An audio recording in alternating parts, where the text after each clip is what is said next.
Wapendwa wa Mungu, je, mko tayari kwa mkutano mkubwa wa Injili? Sema, Bwana Yesu, nahitaji nyota yangu kuanzia leo. Yeyote aliye nayo siku ya leo, katika jina la Yesu. Kwani mkutano wa kukata na shoka.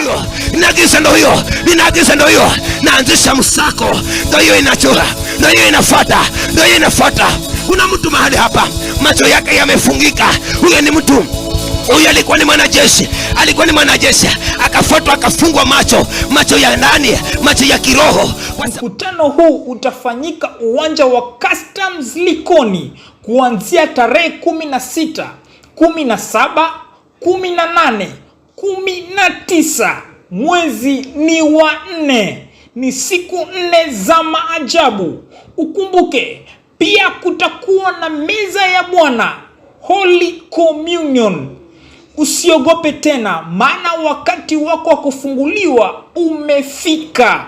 Mtumishi wa Mungu Bishop Alphonse wa kanisa la The True Deliverance Church lililoko Mombasa Shanzu atakuwa hapo tayari kukuhudumia wewe mpendwa. Haijalishi ni magonjwa sugu, maisha yamekuwa magumu, ndoto mbaya usizozielewa, lazima ufunguliwe na ukae huru. Tarehe 16, 17, 18, 19 mwezi wa 4, crusade itakuwa Likoni. Kwa hivyo nawakaribisha ninyi wote ambao ni wakazi wa Likoni. Tutakuwa na hiyo crusade hapo, ambayo ikifika tarehe 19 itakuwa siku ya Jumapili. Tutakuwa na meza ya Bwana hapo kwenye crusade.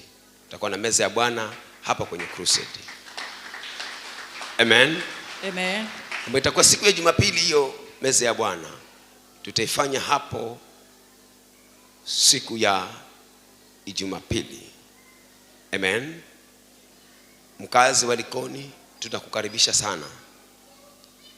Tunakukaribisha wewe mkazi wa Likoni hapo uwanjani hapo Likoni. Kwa hivyo Mungu abaraka kubariki sana. Mungu abaraka kubariki sana. Utafika na wale wagonjwa, utafika na wale watu ambao hawasikii vizuri, utafika nao ili wakakombolewe, wakawe huru nao. Waliofungwa na vifungo, waliofungwa na magonjwa, waliofungwa na wachawi, waliofungwa na majini, walete na Mungu anayeishi mbinguni atawafungua na watakuwa huru kabisa. Ubarikiwe sana. Karibu sana.